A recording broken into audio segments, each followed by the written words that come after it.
पापा पापा, मुझे आपका फोन दो ना। मुझे गेम खेलना है। 8 साल की छोटी सी गुड़िया ने अपने पापा सोहन से गेम खेलने के लिए फोन की मांग की।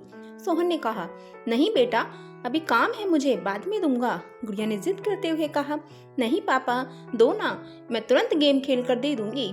सोहन ने फिर से कहा, नहीं बेटा, मैंने कहा ना, मुझे अभी काम है, बाद में दूंगा। रोती हुई गुड़िया अपनी माँ के पास गई और कहा, देखो ना माँ, पापा मुझे फोन नहीं दे रहे हैं, वो कुछ काम भी नहीं कर रहे हैं और मुझे दे भी नहीं रहे हैं। गुड़िया की माँ राधा चिल्लाते हुए बोली, अरे थोड़ी देर के लिए इसे फोन क्यों नहीं दे देते, तब से सिर खा रही है।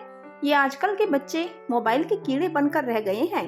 मोबाइल और कंप्यूटर के बारे में जितना हम माँ बाप को नहीं पता होता, उससे ज्यादा तो इन बच्चों को पता रहता है। वो हमारे पड़ोसी श्रीवास्तव जी है ना, उनका बेटा मोन्टू की उम्र हमारी बेटी से 1 या 2 साल ही ज्यादा होगी। उसे जब देखो फोन में ही घुसा रहता है। कितना एडवांस हो गया है उनका बच्चा। मोबाइल तो अलग बात है, वो लैपटॉप भी चला लेता है। कितना मैच्योर बिहेव करता है वो। लगता है हम किसी बड़े लड़के से बात कर रहे हो। बात विचार में अपने माँ बाप की तरह ही स्टाइल मेंटेन करता है वो छोटा सा बच्चा।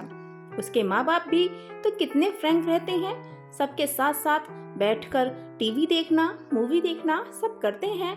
कितने सारे गेम लाकर रख दिए हैं उसके पिता ने उसके लिए। पूरे घर में गेम की सीडी बिखरी पड़ी रहती हैं। ऊपर से मोन्टू इतना स्मार्ट है कि वह खुद से ही इंटरनेट में गेम डाउनलोड कर लेता है। उनके बेटे को कभी रोते हुए नहीं देखा।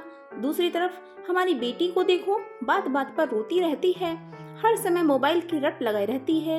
एक आप हो कि उसे तो मोबाइल देते ही नहीं। सोहन ने कुछ सोचते हुए कहा, वो सब तो ठीक है, उसके गेम खेलने के लिए एक अलग से फोन दे दूंगा, लेकिन इस तरह वो ज्यादा फोन यूज करेगी तो उसकी आंखों पर बुरा असर हो सकता है। राधा कुछ नहीं बोली तो सोहन ने कहा, मैं अभी किसी काम से बाहर जा रहा हूँ, लगभग 20 मिनट में आ जाऊंगा, फिर हम लोग सब मिलकर कहीं घूमने चलते हैं। राधा ने कहा, ठीक है, तब तक मैं उसे तैयार भी कर लेती हूँ। सोहन भी हाँ में रजामंदी देकर घर से बाहर चला गया, लेकिन 10 बजे का गया सोहन 11 बजे तक भी वापस नहीं आया।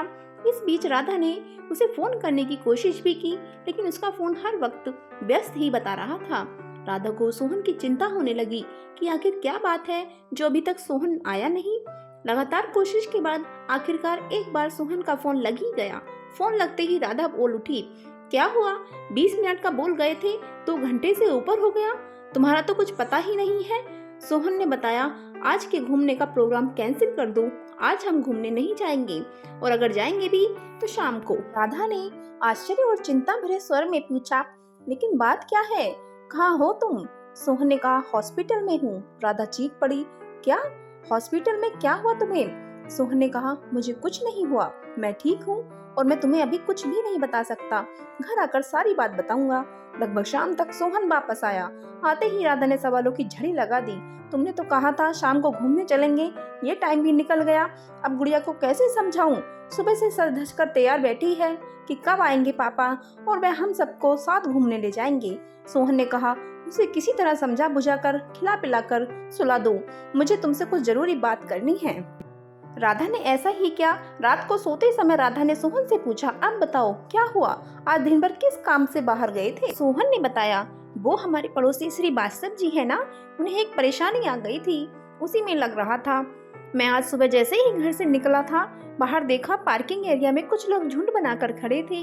पास जाकर देखा तो मोन्टू, वो 9 साल का छोटा सा बच्चा, अपने साथ खेल रही बच्ची तानिया के साथ गलत हरकत करने की कोशिश कर रहा था। कुछ लोग उसकी असली हरकतों को देखकर हंस हंस कर बातें कर रहे थे। देखो आजकल के बच्चों को कैसे हैं इनके माँ बाप, जिनके बच्चे ऐसी गंदी हरकतें कर रहे हैं।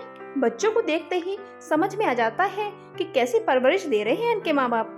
भीड़ जमा देख श्रीवास्तव जी भी दौड़े आए तो अपने बेटे को उस अवस्था में देखकर बहुत लज्जित हुए। वहाँ खड़े सभी लोगों ने उनकी बहुत बेइज्जती की। श्रीवास्तव जी ने तो गुस्से में आकर अपने बेटे पर हाथ भी उठा दिया था, लेकिन मैंने उन्हें रोक दिया और मोन्टू को साथ में लेकर श्रीवास्तव जी का हाथ पकड़कर अपनी गाड़ी में बैठाकर एक पार्क में ले गया। वहाँ मैंने उनका गुस्सा शांत किया। मैंने उनसे पूछा, क्या मोन्टू किसी बुरी संगत में है जो इसे गंदी बातें सिखा रहा हो? श्रीवास्तव जी ने कहा, नहीं, ऐसी कोई बात नहीं है। फिर मैंने कहा, हो ना हो, इस बच्चे के मन में कैसे भी इस तरह की भावनाएं घर कर गई हैं।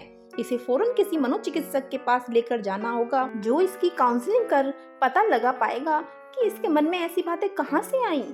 फिर मैं उन्हें एक मनोचिकित्सक के पास ले गया। काफी देर की काउंसलिंग के बाद उसने बताया, हम सभी बच्चे बिल्डिंग के नीचे पति पत्नी का खेल खेल रहे थे, जैसे मेरी मम्मी पापा खेलते हैं। मेरे पापा दूसरे शहर में काम करते हैं और हर शनिवार को आते हैं, रविवार की शाम को चले जाते हैं। जब तक पापा बाहर रहते हैं, माँ बहुत ही प्यार से उनसे बात करती है, और जब भी पापा आने वाले रहते हैं, मेरी माँ मुझे जल्दी सुला देती है। मैं भी उनसे बहुत सारी बातें करना चाहता हूँ। सुबह पापा देर से जगते हैं और मेरे लिए उनके पास समय ही नहीं रहता।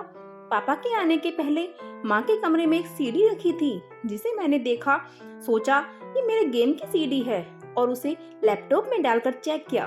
तभी माँ अचानक मुझे सुलाने आ गई। मैं भी सोच रहा था कि पापा के आने से पहले माँ मुझे जल्दी क्यों सुला देती है।